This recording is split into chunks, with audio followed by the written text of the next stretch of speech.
Welcome to Story Cat Paw Prints. Today I'm going to tell you a story that will definitely surprise you. Before we begin, don't forget to hit like and leave a comment with your thoughts.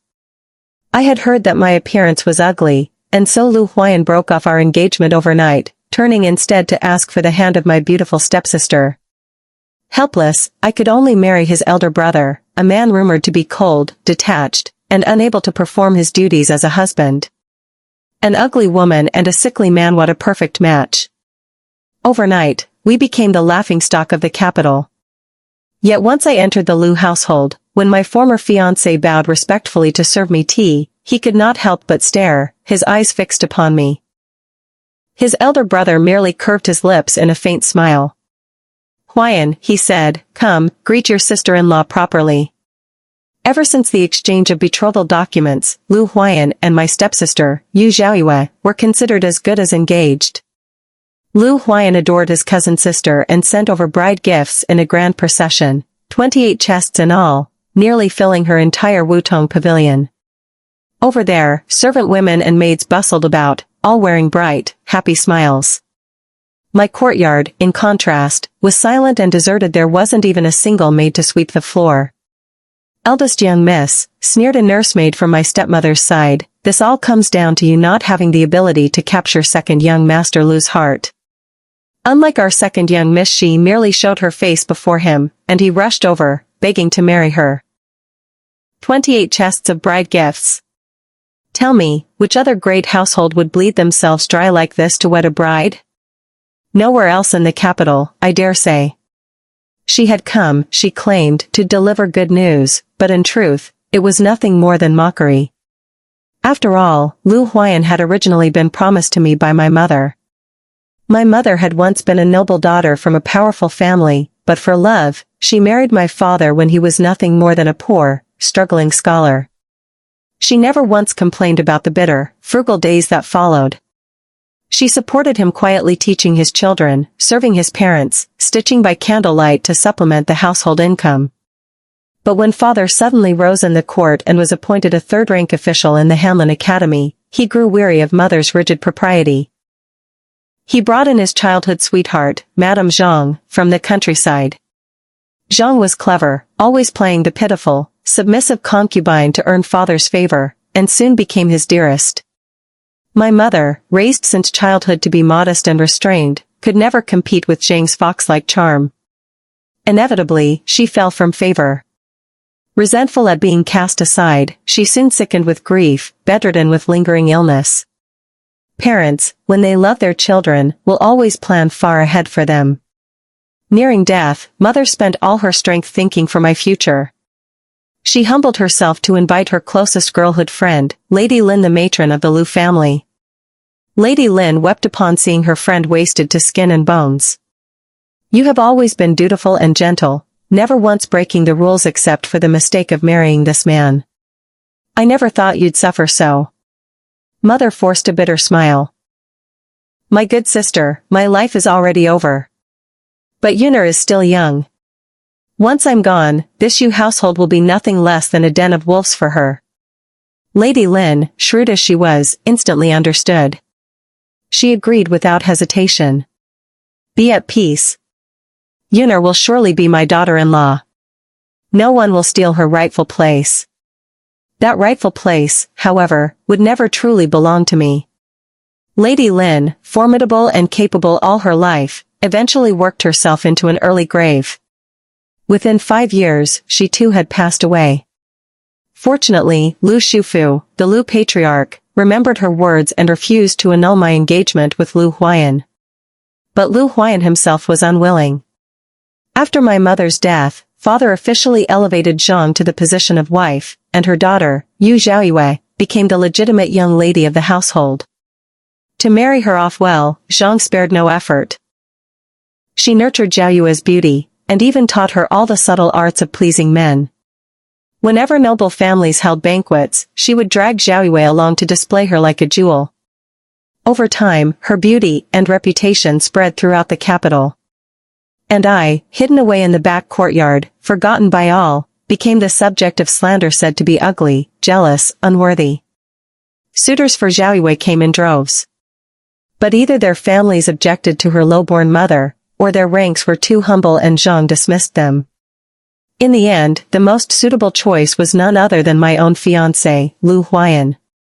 Lu Huayan's father was a first-rank official, a grand master of ceremonies, forever occupied with court affairs and rarely able to manage his sons. Huayan, the younger, was raised in his grandmother's quarters, spoiled beyond measure. After Lady Lin's death, with no one to rein him in, his behavior grew ever more unruly. When he heard I was supposedly ugly, he immediately annulled our engagement. That very day, by chance, he encountered my stepsister. One glimpse of her beauty, and he became utterly infatuated. He begged to marry her at once.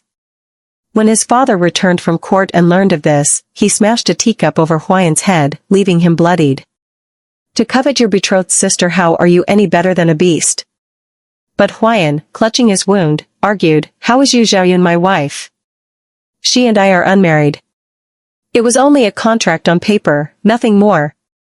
His father wanted to punish him more severely, but the old dowager wept and wailed, unwilling to see her precious grandson suffer. She threatened to end her own life if they forced him to wed me. Unable to resist his mother's pleas, Lu Shufu conceded. Overjoyed, Huayan immediately moved all 28 chests of bride gifts originally meant for Maintou Xiaoyue's quarters. I thought about all this for a moment before replying calmly, without anger or humiliation, my sister's beauty is exceptional. Naturally, second young Master Lu would prize her so highly. Such fortune is not something I could ever envy. The maidservant who had come to mock me saw not a trace of jealousy on my face. Frustrated at being denied the reaction she wanted, she turned to leave. Just then, a servant from the front courtyard came running breathlessly. Eldest Miss. Eldest Miss. The Lu family's eldest young master has arrived to deliver bride gifts. The mocking maid stopped dead, eyes wide. What did you say? The servant caught his breath and presented a list of the bride gifts with both hands. Just now, Master Lu himself came with eldest young master. They said the marriage contract between the Lus and eldest miss must not be annulled. Since second young master refuses to marry, then eldest young master will take his place. The maid blurted out, incredulous, and how many chests of gifts are there? Clearly, she expected my dowry to be far less than Zhao Yue's, so she could still save face. 48 chests, the servant replied. Nearly double what second miss received. The maid's expression soured as though she had swallowed a fly. Still unwilling, she muttered, impossible. Does eldest young master truly care for eldest miss? The servant turned toward me and said, eldest young master asked me to convey his words. He has been frail since childhood and fears he cannot fulfill the full duties of a husband. So he prepared extra bride gifts, lest he wrong eldest Mississippi. If she still minds his condition and wishes to wed another, he will not force her. He will even prepare further gifts, and when the time comes, send her off in full honor as if she were Lu Madam herself, so that her reputation and dignity remain intact. The maid could say nothing more. Her face turned green, then pale. Miss, the servant continued, Master Lu and eldest young master are waiting in the main hall for your reply. Lu Huayu, the eldest son, had been carefully raised by Lady Lin herself. If not for his frail health, I would have been betrothed to him from the start. And so, after all the twists and turns, I was bound to him after all. A woman's fate has never been her own. Our lives are measured by the marriages we make. To have a husband who is kind, diligent, and whose children prosper, that is considered the height of fortune. From the way the Lu family stood up for me today, I realized my mother had been right to trust them. If I refused, I feared father, so biased toward Zhang and so ruthless, would crush me further, perhaps marrying me off to some lowly man, condemning me to a wasted life. With this in mind, I changed into a fresh gown and prepared to meet Lu Huayu. When I entered the main hall, the first voice I heard was none other than Zhang's, shrill and relentless, Lord Lu, Xiaoyun is clumsy and stubborn. She refuses to heed guidance. How could she ever be fit to serve as mistress of the Lu household? Lord Lu merely sipped his tea, blowing gently at the steam, unmoved. Lu Shufu paid no attention to Madame Zhang's needling words. Realizing she was being deliberately slighted, Zhang's face turned stiff with humiliation. She quickly shot father a look. In the inner residence, father had always obeyed Zhang's every word, so he echoed her, "My elder daughter truly lacks the capacity to take charge, Lord Lu. Why not choose another match instead?" I interrupted. "Father, I am willing to marry the Lu family's eldest son." Standing quietly behind the screen, I could feel the heated gazes of everyone present. But I spoke firmly. My marriage to the Lu family was the only promise my mother and Lady Lin entrusted to each other before their deaths. If I marry into the Lus, surely they will be glad, even in the afterlife. Zhang, who not long ago had been preening over her daughter's rise in fortune, now clutched her handkerchief so tightly that her knuckles turned white. For though Yu Zhaoyue was also marrying into the Lu family, her dowry had been only 28 chests while mine was 48, nearly double, and personally brought by both Lord Lu and the eldest young master. Was this not a blatant statement to the world that the Lu family valued the elder daughter more? Zhang had always cared most about saving face. This was nothing short of trampling her dignity into the dirt. Though she and father raised some objections, thanks to the marriage contract my mother had secured for me, neither sentiment nor propriety would allow them to annul it. 2 months later, on an auspicious day chosen long before, my stepsister and I were wed into the Lu family on the same day. On my wedding night, when I lowered the round fan shielding my face, even the ever-composed Lu Huayu lost himself for a moment. So the rumors outside about me were false after all. Yesmi looks were not ugly in the least. Those whispers had been Zhang's deliberate slander. And Huayu himself was equally shocking to behold, so beautiful it was almost otherworldly, breathtaking beyond compare. With such a husband, and the claim that he was indifferent and ascetic, it was difficult for me not to harbor a teasing impulse. That night, he did not intend to touch me.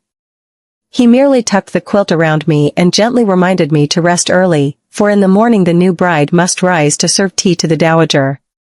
But with a beauty lying beside me, the cold fragrance of his robe surrounding me, my heart felt like it was being scratched by a cat's paw. I could not fall asleep at all. "Is my lady restless? Why can't you sleep?" Sensing my unease, Lu Huayu slipped his arm around my waist and drew me into his embrace, soothing me as if I were a child. To me, it seemed a deliberate provocation. Haltingly, I whispered, "Husband. Why don't we try?" He smiled tenderly. "Try what?" His expression made it clear he was only feigning ignorance. I pressed my lips lightly against his, answering without words. His eyes grew darker, a hoarse murmur escaping his throat. "Let us hope my lady will not regret this." Regret? Sharing the bridal bed with such a man, how could I ever regret? An hour later, covered in fragrant sweat, I lay weakly across his chest, gasping. "All those rumors about you, husband. They weren't true at all. Who was the fool who claimed you were frail, ascetic, and incapable?" "Wife," he asked with playful amusement, toying with a strand of my loose hair, "shall we go again?" Feeling my whole body collapsing from exhaustion, I scrambled into the bedding, shaking my head. "No, no more." The next morning, sore as I was, I still rose in time to serve tea to the dowager madam. She was Lord Lu's mother, over 60 years old but still sharp-eyed and vigorous. Yet she clearly disfavored Lu Huayu and by extension, me as well. Her expression was stony, and her gaze fixed on the doorway, expectant. She was waiting, of course, for Lu Huayan and Yu Zhaoyue. But the pair did not arrive. Likely they had been swept away in the heat of passion and could not extricate themselves. After another half hour, my teacup had been refilled several times before they finally appeared. Zhaoyue's beauty seemed to glow all the brighter, and Huayan, after greeting the dowager, immediately let his eyes wander to me, lingering far too long. Catching him staring, Huayu's lips curved faintly. "Brother," he said softly, "come, greet your sister-in-law." At those 2 words sister-in-law Huayan's gaze trembled. Confusion, anger, unwillingness all flickered through his eyes before he finally bowed stiffly. "Sister-in-law, I wish you long blessings." I accepted his salute, replying with the air of an elder, "I have long heard that brother-in is refined and outstanding. Today, seeing you with my own eyes, I find the rumors all true." On the surface, it was praise; in truth, it was a barb mocking him for believing slander and casting me into disgrace with his rash annulment. Huayan's face darkened instantly. "Sister-in-law, please drink tea." Zhao Yue quickly interjected, trying to smooth things over. "We are sisters, and now sisters-in-law as well." Her tea was offered to me, and I could not publicly reject it, so I drank. As her elder sister, I needed to say a few words of admonition. But before I could, the dowager spoke coldly, "Uner's wife is far sharper than Yuer's wife. She shall manage the household. As for Yuer's wife, your husband's health is frail. You must devote yourself to caring for him." With a few casual words, the old matron had stirred the pot thoroughly. By rights, the main wife of the eldest son ruled the household. But here she was, elevating the second son's wife, forcing me to yield my place as mistress of the inner court to Zhao Yue. Zhao Yue's delight spilled from her expression as she replied sweetly, "Thank you, grandmother." As a new bride, I could hardly oppose a senior outright. I had no choice but to nod resentfully and swallow back the words I had prepared. Leaving the dowager's quarters, Zhao Yue called after me when no one else was near. "Elder sister, do you know why grandmother dislikes Lu Huayu? And why she would make you give up the position of mistress to me?" That elder sister stirred faint memories. Once, she had been an innocent little girl who trailed me everywhere, begging for candied hawthorns. But that was long ago, before Zhang sowed discord, before hearts turned cold. Now, between us lay a chasm of more than 10 years.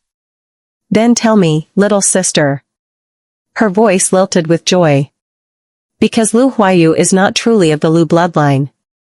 He is but a foundling, adopted out of pity by Lady Lin.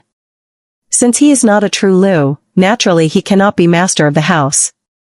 Poor elder sister, kept in the dark, not even knowing your husband is just a foster son with no real standing." Clearly she had learned this from Huayan, and now came to flaunt it. I thought for a moment before replying calmly, "And what of it if he is adopted? From the moment I first saw Lu Huayu, I knew he was my husband. His identity has nothing to do with it. But you, sister, so concerned with titles and lineage, one can't help but wonder, did you marry brother-in for the man himself, or for his status as the legitimate Lu heir?" Zhao Yue flustered to defend herself. "Of course it was for him, for who he is." "Is that so?" I smiled faintly. "Yet to steal this marriage from me, you did not hesitate to gamble your reputation pretending to fall into the lotus pond that day, just to force brother-in to save you and create an intimacy between you. What I cannot understand is this, you swim like a fish. Why is it that on that day alone, you needed rescuing?" She and Zhang thought they had concealed it well. But mother's old attendants had long since whispered the truth to me. "You lie. Stop slandering me. Lies will not hold forever, sister. You may deceive for a time, but not for a lifetime." I turned to leave only to find Huayu and Huayan both standing in the shadows, having heard every word. Huayu's lips carried that faint, knowing smile. Huayan's face, on the other hand, grew darker and darker until he finally stormed away. Huayu, clearly in good spirits, returned with me to our chambers. There, he retrieved a thick stack of deeds from a chest. Even a cursory glance revealed the names of several prominent establishments among them, a famed tavern frequented by the capital's most powerful officials. The profits from these alone could sustain several branches of the Lu family. "Wife," he said, "these are businesses I have secretly set aside. No one in the household knew of it except for father. From now on, everything would be handed over to me." It turned out that the 48 chests of betrothal gifts that Lu Huayu had brought when he came to propose had not been arranged by father-in-law at all. From then on, I truly had no spare time to bother with the trifles of the Lu household, instead burying myself in learning how to do business with Lu Huayu. When father-in-law learned that grandmother was deliberately suppressing us, he rarely for him lost his temper at the dining table toward the old woman who had raised him alone. In the capital, which family acts like this? Our dynasty has always upheld the hierarchy of seniority. By letting the second branch dominate, you are practically telling the world that the Lu family household is in disorder. Doesn't this stir up endless gossip? Grandmother had been a farmer's wife, illiterate, living comfortably now only because she had borne a capable son. She cared nothing for hierarchy or reputation. She only knew that she could not allow this outsider, this orphan she had taken in, to sit above her own blood grandson. Have you gone soft in the head? Instead of feeling for your own flesh and blood, you roar at me for the sake of a stray that even his own parents didn't want. Don't forget you crawled out from between my legs. You've no right to teach me how to act. The pain of his birth being thrown out into the open left Lu Huayu looking calm, as though used to it, but his left hand, clenched tightly in secret, betrayed his true feelings. I placed my hand over his, signaling with my eyes that he need not take it to heart, then stepped in to mediate. I claimed it was my own wish to devote myself to caring for him, and so I had asked my younger sister-in-law to help manage the household affairs. It wasn't out of patience or submission, but simply because Lu Huayu's properties were far too many. Every day I had to read through stacks of account books. How could I still spare energy for domestic squabbles? As for the rumors of his frailty, I had thought they were idle gossip spread by outsiders, but it turned out he himself had sown them. Pretending to be sick freed him from household strife, gave him time to run his businesses, and let him amass wealth quietly without drawing jealous eyes. So I learned from him. I too used illness as a shield to buy myself some peace. Besides, Lu Huayu was not father-in-law's own son. If I insisted on defying grandmother and fighting Yu Zhaoyue for the position of household mistress, I would only stir up trouble and make life unbearable. Better to step back sensibly, then at least they might feel a pang of guilt. Another year, another Qingming. Father-in-law took Lu Huayu and Lu Huayan back to their ancestral home for rites. Before he set out, I carefully prepared his clothing and luggage, instructing him one by one, though it is April and warmer now, you must still guard against the cold, especially at night. Make sure to cover yourself well. This is a new spring robe I made for you, it's perfect for this season. And since it looks like there may soon be war in the west, with bandits roaming the hills, please, be careful. Lu Huayu, in a pale robe, stood beside me. The simple color made him look like a moonlit god, aloof and flawless, yet the eyes he fixed on me burned with possessiveness, as though he were a divinity tempting mortals into ruin.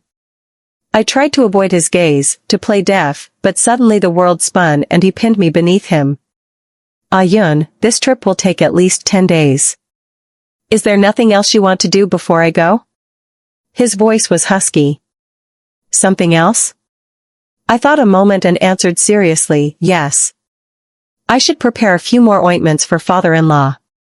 At my obliviousness, disappointment flashed in his eyes. He released meanly for me to pull him back the next instant, kissing him lightly on the eyes and laughing, fooled you, silly. Once Lu Huayu left, I became even busier. There was a shop called Mingzhu Pavilion, originally selling jewelry and ornaments. But Lu Huayu was not skilled in running a women's business, and it had nearly failed. When I took it over, I poured an effort to revive it. I hired several girls to help, all orphans with nowhere else to go. If I hadn't taken them in, they likely would not have survived. Luckily, the girls proved capable, quickly learning to read and keep accounts, and charming customers so well that noble ladies often left delighted, spending lavishly. Recently, a new shipment of priceless jade arrived, which I had to inspect personally. But the moment I stepped into the shop, I heard a girl's shrill voice, "What is Yu Zhaoyun, that she dares compare herself with our young lady?" If our young lady had agreed to marry Lu Huayu back then, the position of Lu family's eldest young madam would never have fallen to her. The new maid, Panner, only 13 or 14, was frightened by the scene.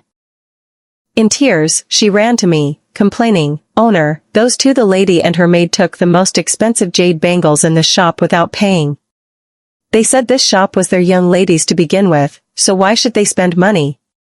When Sister Tsuijiao argued with them, the maid slapped her face is swollen. I soothed Panner gently until she calmed down. The pair indeed seemed extraordinary, especially the young lady, pretty and fair-skinned, dressed in cloud brocade, a fabric now favored by royals and nobles. A gown of such material meant she was no less than a princess or a duke's daughter, What's more, though Lu Huayu and I had always acted with utmost low profile, never flaunting our true identity, these two knew we were the owners behind Mingzhu Pavilion. It seemed the maid had not lied. The young lady not only had noble birth, but was closely connected to Lu Huayu. I wore a black mourning veil hat and quietly instructed Panner to tell Cuiqiao that they could take whatever they wanted, and there was no need for conflict. Though puzzled, Panner still followed my words.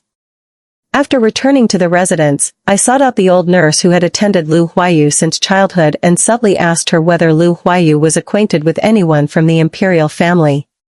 She told me that when Lu Huayu was 8 years old, his father had sent him to the Duke Wu's residence to serve as study companion to the young heir, Shangguan Mingrui. Mingrui had a twin sister named Shangguan Mingzhu. Mingzhu Pavilion, the nurse explained, was originally named after her. Why had Lu Huayu never mentioned anything about his past with Shangguan Mingzhu? My chest felt as though it were pressed under a heavy stone, suffocating me. Eldest young madam, there is something you may not know, the nurse continued. The Shangguan siblings' mother was the third princess, who was deeply favored by the Empress Dowager. The princess's most cherished child was none other than her only daughter, the Princess Mingzhu. When Princess Mingzhu was married, her bridal procession stretched across 10 li of the main avenue. Before I was married, I had lived in seclusion in the rear courtyard and naturally had never heard of these things. And whom did she marry? I asked. The nurse sighed helplessly. A mere stableman in the Duke's household. When the third princess and the Duke learned of it, they nearly executed the man's entire family out of fury. But Princess Mingzhu threatened them with her life, and in the end they had no choice but to yield. A princess born to such wealth and affection, yet she married a stable hand. However what? I pressed. However, within a year she demanded a divorce. It is said she drove both the stableman and his mother out of the princess's residence overnight, showing not a shred of mercy.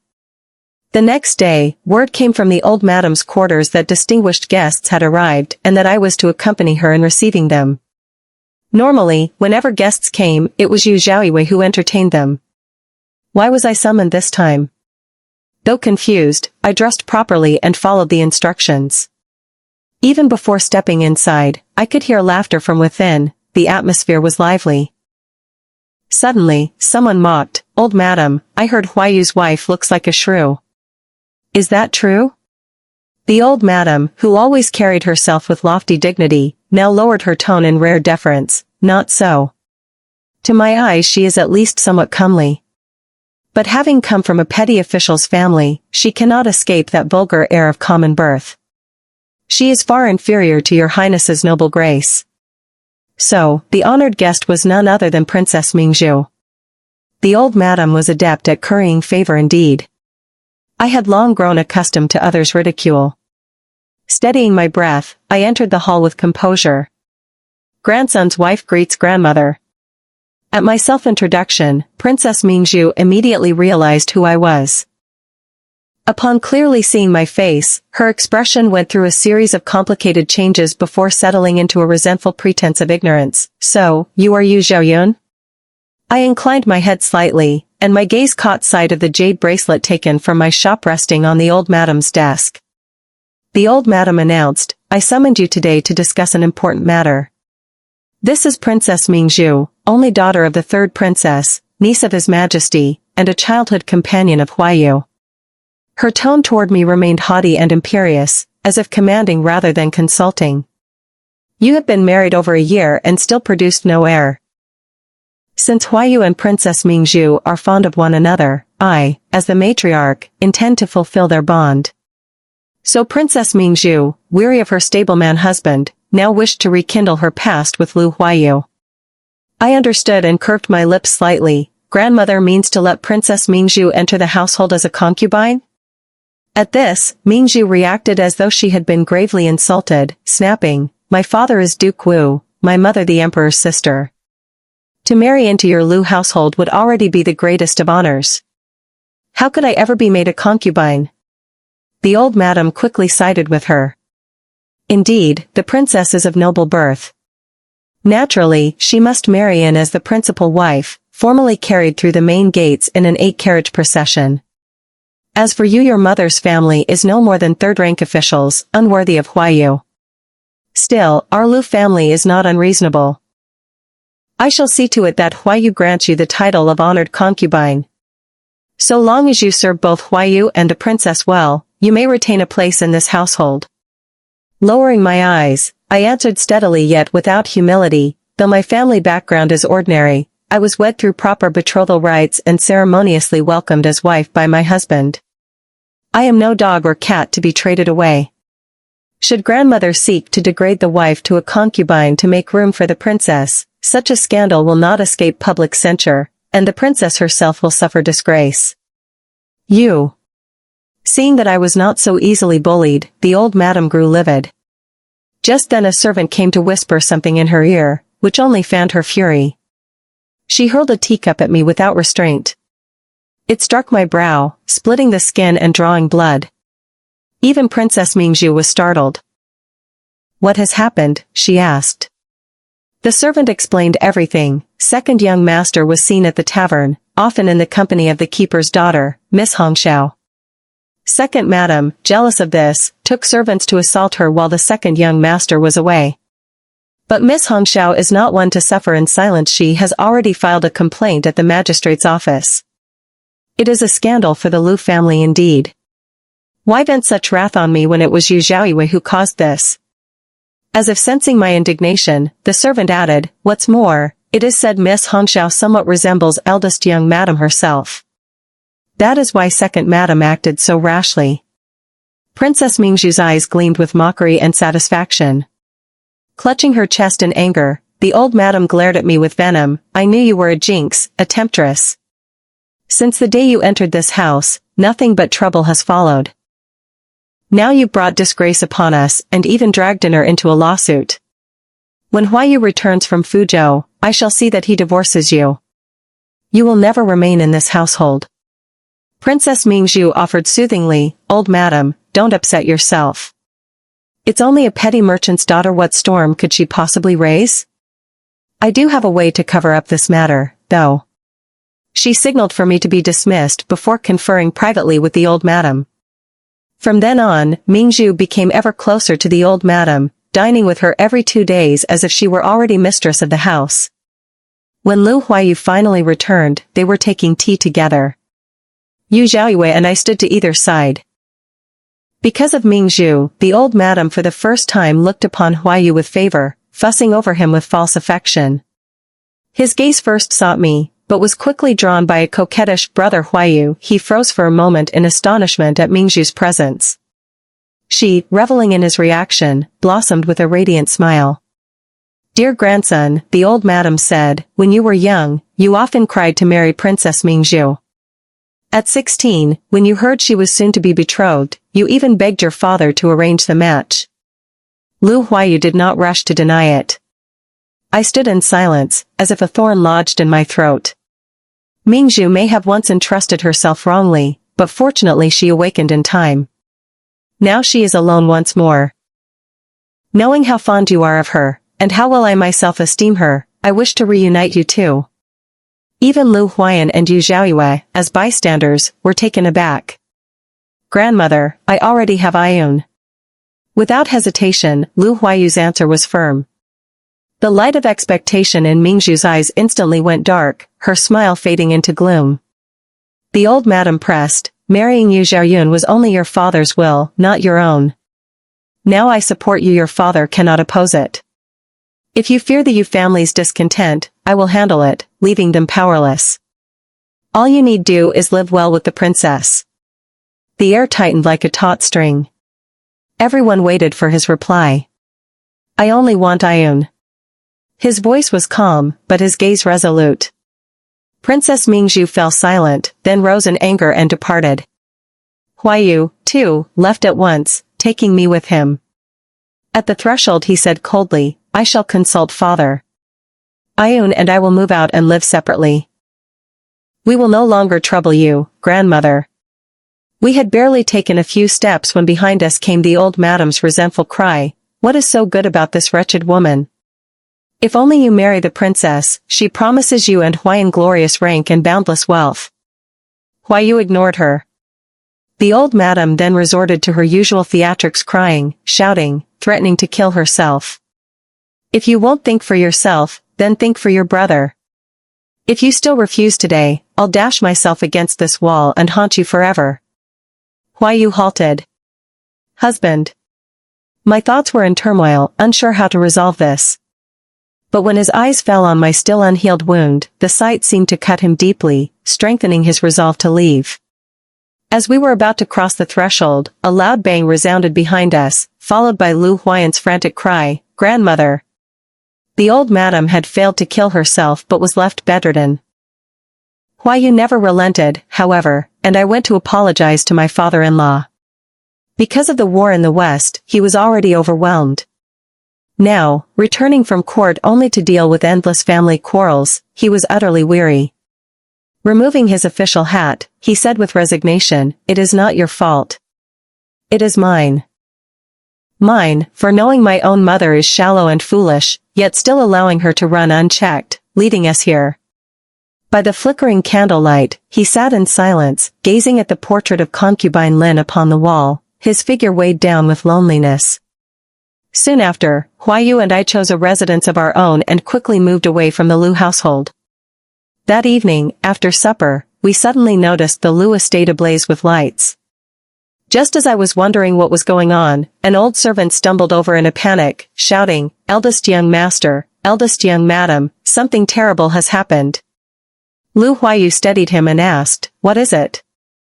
The servant, sweating profusely, gasped out, "The young lord of the Duke Wu estate has come with a large number of guards. He accuses master and second young master of abusing their authority to oppress common women, of forming factions, and of being involved in the corruption of military grain supplies. He claims to have obtained an imperial decree ordering their dismissal and investigation." Upon hearing this, the old madam was so shocked that she collapsed on the spot, unable to draw another breath. "How could this happen?" I demanded. "Eldest young master, eldest young madam, the estate is in chaos. Second young madam fainted from the blow. Please, you must return and take charge." By the time Lu Huayu and I arrived, Shangguan Mingrui's sedan chair had just stopped before us. From behind the thin gauze curtain came a low chuckle, his tone mocking, "So this is your wife? No wonder you can't bear to let her gosh, truly is beautiful." Shrouded in shadow, he was like a lurking venomous spider. Lu Huayu's face darkened. Controlling his fury, he said, "It was you who framed the Lu family." "Why?" The measured laugh grew louder, more wanton, until it turned into unrestrained laughter. "Because you made my only sister unhappy. That's all." At this, Lu Huayu could no longer conceal the hatred surging within him. He wanted to lunge forward, but was blocked by Shangguan Mingrui's guards. "Your sister is your treasure, but my family's lives are mere weeds to be trampled?" Lu Huayu demanded. Shangguan Mingrui gave a cold snort. "Lu Huayu, Mingzhu gave you chances. It was you who failed to cherish them and hurt her heart. So it is you who have ruined your family, not me. Out of our years growing up together, I'll give you 5 days. If, within that time, you cannot coax my sister into forgiving you, I won't guarantee that Lord Lu and your brother won't suddenly take their own lives in prison." His sedan moved forward again, then stopped right as it passed me. From the window extended a jade-bone fan, parting the curtain. Through its handle, I caught a glimpse of pale, slender finger so strikingly white against the shadows. "Little madam, should you ever tire of following your husband, you're welcome in my duke's estate." With the Lu residence about to be seized, I dismissed the servants and settled Zhu Zhaoyue in my own quarters. Lu Huayu and I then threw ourselves into arranging the old madam's funeral. Because of the accusations against the family, few guests came to pay respects. A grand affair that should have been was reduced to a modest ceremony. After some days of care, Zhaoyue awoke from her faint. I fed her medicine myself. As the spoon neared her lips, she turned away, eyes brimming with tears. "Is it true? The old madam. She's gone?" I still wore mourning clothes. She must have guessed from this. Yes. And father-in-law? Huayan? In prison, awaiting judgment. At that, she broke down in tears. I urged her, now is not the time to drown in grief. You must think of the child in your belly. Her tears froze mid-fall. She stared at me in shock. A child? The physician said you're 2 months along. Before the fetus is stable, you must not endanger yourself. Hope rekindled in her eyes. She quickly sat up and drank down the medicine in full. With her strength somewhat restored, she murmured, father-in-law's imprisonment must be tied to Shangguan Mingzhu. I've inquired she was the one who manipulated grandmother into spreading bribes in father-in-law's name, leaving Hongxiao with nowhere to appeal, burying the case completely. At the mention of Hongxiao, the air turned strained. Seeing this, she explained, don't flatter yourself. I didn't strike Hongxiao because of you. That slut dared to flaunt Lu Huayan's personal jade token. Her father even boasted everywhere that his daughter had been promised the position of secondary wife, soon to enter our Lu household. I couldn't swallow the insult, so I beat them. I listened quietly, then set a small dish of dried fruit before her. Dried apricots from Yanglin. Try them. If I recall, they were your favorite as a child. She looked at them, her expression uneasy. You don't hate me? After all that? I used to. Not anymore. In truth, the one I ought to hate isn't you or even Madame Zhang but my own father, Yu Huayan. He was the one ungrateful, the one who favored wife over concubine, the one who ignored my suffering. Everything stems from him. Him, I'll never forgive. Lowering my gaze, I pressed down the bitterness for the time being. Besides, who has the leisure to brood over hatred? With the family in crisis, we're grasshoppers tied to the same rope. What matters now is saving father-in-law and Huayan. She studied me, then said knowingly, you seem so calm. Do you already have a plan? I do. I just don't know if the man in question will agree to help. The 5-day deadline from Shangguan Mingrui arrived. That morning, the court was in turmoil. Most of the grain shipments to the Western Front were found spoiled, mixed with sand and gravel. Years of drought had left the western fields barren, the people were already starving. There was no way to gather enough food nearby in time. Meanwhile, enemy forces pressed aggressively without immediate rations, our garrisons would collapse, and the nation might be forced into ceding land for peace. Have you thought it over? Shangguan Mingzhu demanded from her sedan, imperious. I've no patience to waste. If I don't have an answer within 1 stick of incense, my brother will advise our uncle to see Lord Lu and Huayan executed in prison. Then you and Lu Huayu will have 3 corpses between you. Let's see if you can still keep up your farce of love. She sat aloof, proud, while above me blazed the searing sun. Suddenly, the thunder of hooves approached. Black-armored cavalry from the palace galloped down the road, shouting all the way, Grand Preceptor Wang has returned from Night's Way, bringing 40,000 dan of grain. The Western Front is saved. The Western Front is saved. The people erupted in joy. Shangguan Mingzhu frowned, murmuring, Grand Preceptor Wang. He was a man who had stood undefeated through 2 reigns, with influence so vast that even the emperor treated him with deference. How much more so the aristocracy? I smiled sweetly. Your ladyship, I forgot to mention me mother's family name is Wang. You can use your mother's clan to blot out the sun, but I can use mine to part the clouds. Half a month later, the court announced the corruption case fully investigated, clearing father-in-law and Lu Huayan. But Hongxiao's case proved real. Father-in-law, blaming himself for indulging his sons and letting family discipline decay, requested to resign in penance. After deliberation, the emperor reassigned him to the drought-stricken west, to aid the people merits balancing faults. Life seemed to settle again. At dusk, I sat by the gate, waiting for Lu Huayu to return from his travels. A figure approached in the glow of sunset, but it was not my husband. It was the Grand Preceptor. No, more precisely, the maternal grandfather I had never met. Months earlier, while procuring goods, Suijiao had journeyed west. She told me of the famine, how government relief, when it finally reached commoners' bowls, was nothing but thin gruel. Many couldn't even get that, and starved to death. And yet, overnight, vast amounts of grain suddenly flooded the markets but at prices as dear as gold. The common poor still couldn't afford it. Suejiao, herself born to poverty, couldn't bear the sight of so many dying. She asked me if there was a way to save them. Unlike our drought-stricken land, the neighboring Night Sui kingdom, separated only by a river, seemed blessed by the gods, its fields lush with rain. To rescue our people, the best solution was to buy grain from Night Sui. But our ancestors had feuded with them. That the two nations had avoided open war was miracle enough. How could we expect trade? Yet the enemy's invasion changed everything. Lips gone, teeth grow cold. If the enemy seized our western lands, their strengthened armies might very well turn on Night Sui next. Only with a three-way balance of power can each side restrain and check the others. Yet persuading the king of Night Sui to lend grain would be no easy task. In the eyes of outsiders I was but a woman. Me words carried little weight. It was hard enough to step beyond the back courtyard, let alone meddle in state affairs. With no other recourse, I wrote to the Grand Preceptor's residence to ask my maternal grandfather for help. It happened that grandfather was already planning a mission to Night Sui. He entered the palace that very night to memorialize the emperor and received approval.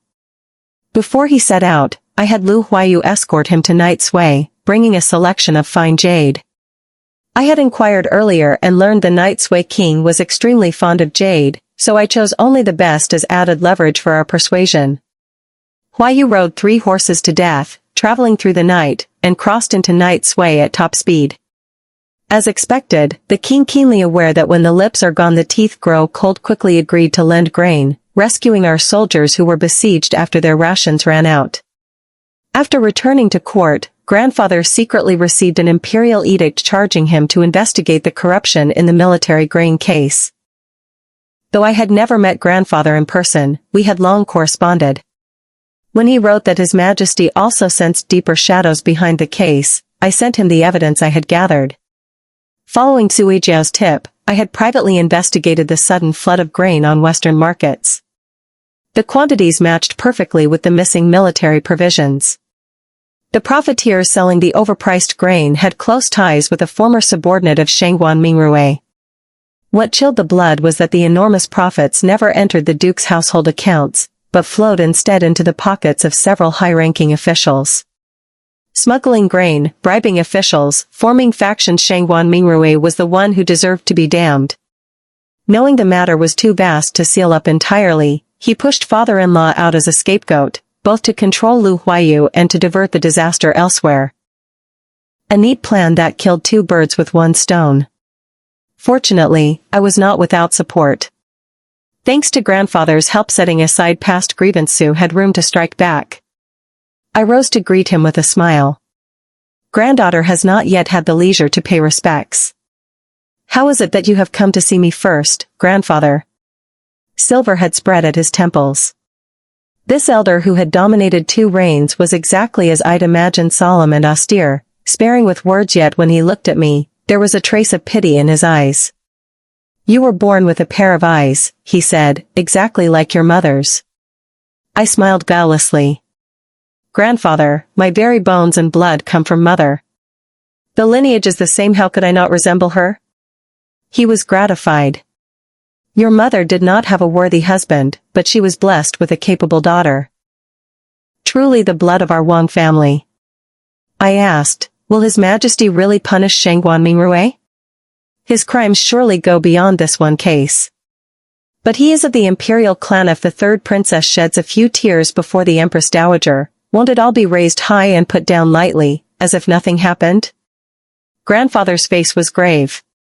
He will not rise again. This goes far beyond bribing powerful ministers.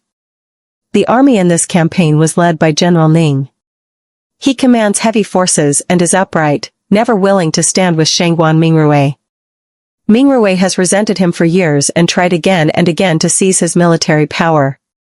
You mean, I said, Shangguan Mingrui tried to let General Ning be starved to death in the field so he could elevate his own man? Exactly. Behind General Ning stands not only military authority, but imperial authority. For Shangguan Mingrui to pursue his scheming at court at the price of losing territory is a direct affront to the Emperor's Majesty court's death. A crown prince who covets the throne and commits treason can be removed, how much more a mere princess's son? If His Majesty still turns a blind eye, the realm will soon bear the surname Shangguan. Mingrui has done evil for so long he became arrogant bull in hand to eat meat, then tossing down his chopsticks to curse his elders. He truly thought himself the emperor's own nephew. When it was time for him to return home, grandfather told me, another day, bring that husband of yours to the Grand Preceptor's residence. Your grandmother and I are old, and sometimes very lonely. Don't you be as hard-hearted as your mother. She went to her grave without ever yielding to us. I answered playfully, understood. You must live to 100, grandfather. When there's a great-grandchild, I'll come beg you and grandmother for red envelopes, sure to prepare a big one.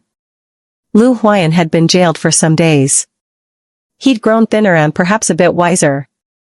He clamored to accompany his father to the west to combat the drought. Father-in-law, in need of a capable runner, gladly agreed. It was rare for the whole family to gather. We finally shared a reunion meal. Afterward, Yu Zhaoyue offered father-in-law a cup of tea and said calmly, Father, with elder brother and sister-in-law here today, the 3 elders can serve as witnesses. I wish to dissolve my marriage within. Lu Huyan was so shocked he dropped his cup. What did you say? Zhaoyue was unusually composed. These days, while I was busy saving people with grandfather, she had managed the household alone and seemed to have matured in the storm. Back then, Mother and I set things up so that though you saved me when I fell into the water, you also felt indebted to me. You married me to preserve my reputation. I've thought it through. Hongxiao is a good girl. Aside from being a bit spoiled, there's little to fault. She suits you. Ever since, a year or so ago, I exposed that Zhaoyue married Lu Huyan because he was a legitimate son. His attitude toward her had changed drastically, drinking and carousing nightly, not returning home. Feeling guilty, Zhaoyue could only turn a blind eye. But her silence emboldened him, and the Hongxiao affair finally erupted. I am innocent with Hongxiao, Lu Huyan blurted. Once I married you, I intended to live well with you. I'm not some weakling who eats from his bowl while eyeing the pot. When I learned you had other motives in marrying me, I admit I grew angry and acted foolishly. But afterward, you didn't hold it against me. Instead, you slowly turned cold. The more I thought, the more unconvinced I became, so I sought out Hongxiao. But Zhaoyue, I never meant to divorce you. Look, the sachet you embroidered for me, I've always worn it. That sachet was the token she had made him when they were betrothed, small yet exquisitely stitched from years of needlework. I added fuel to the fire. Then why was your personal jade pendant in Hongxiao's hands? And her father bragging you'd make her a secondary wife? The pendant, I left it there drunk. As for this secondary wife talk, utter nonsense. I never promised to marry her. When his gaze returned to Zhaoyue, the earlier excitement melted into grievance. I was wrong. If you truly want to separate because you're tired of me, I won't force you. I teased, how could she be tired of you? After you and father were jailed, she cried into her quilt every night. And all those pastries and clothes sent into the prison, every piece was chosen by her. With the misunderstanding cleared, Zhaoyue and Lu Huyan finally reconciled. As for poor Hongxiash had taken a beating.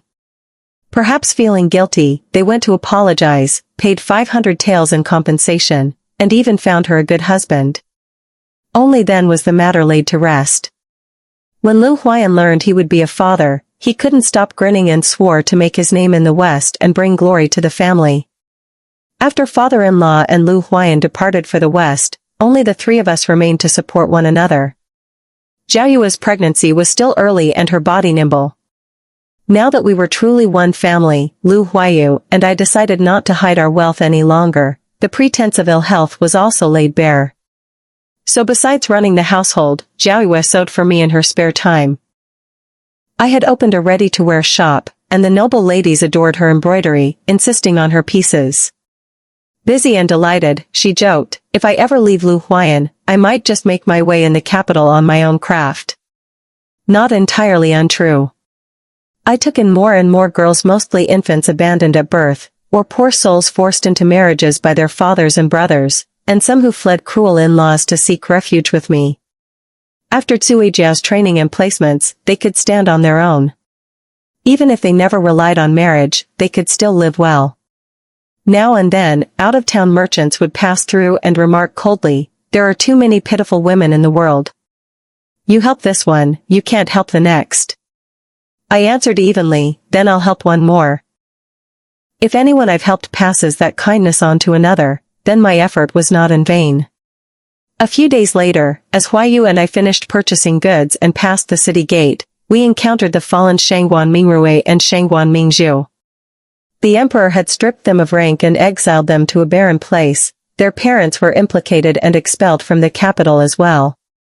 Upon seeing me, Shangguan Mingzhu couldn't resist spitting an insult. Wretch! Are you here to laugh at me? I tipped up my chin. If not to laugh at you, then to see you off? The tricks you used against me have become the blade that finished you. Shangguan Mingzhu, does it sting? She lunged to strike me, but Shangguan Mingrui held her back. I didn't forget her good brother either. As we parted I mocked, "Oh young lord. If you're ever too poor to live, come find me. I'll give you 2 copper coins for a sesame cake." After we walked a while, Huayu glanced back. Their 2 figures dwindled until they were only tiny black dots. What is it, do you think I went too far? I asked. His eyes were cool. Ayun, if ever there comes a day you want to kill someone with your own hands, I'll put the knife in your palm without hesitation. A slight tremor passed through me. Then another thought irked me. I still haven't settled accounts with you about Princess Mingzhu. Your Mingzhu pavilion, you named it after her. He said candidly, we grew up together, feelings were inevitable. When I was 16 she fancied jewels, so I opened that shop for her as a future betrothal gift. Later she fell for the stableman, and I erased the idea. With time I was too busy to manage the shop, and it lay idle. For reasons I couldn't name, hearing him speak of a past I hadn't shared, the depth of his former feeling for Mingzhu was more sour than a half-ripe plum. But it was over. There was no need to torment the present us with a chapter already turned. Bathed in the splendor of the setting sun, I asked, then when did you fall in love with me? His gaze deepened, but his words came haltingly. At first sight, when I first saw you. And you? Ayun, when did you start to care for me? I was speechless. Didn't I already tell you? He wouldn't let it go. When? You must have forgotten. Think carefully and tell me again.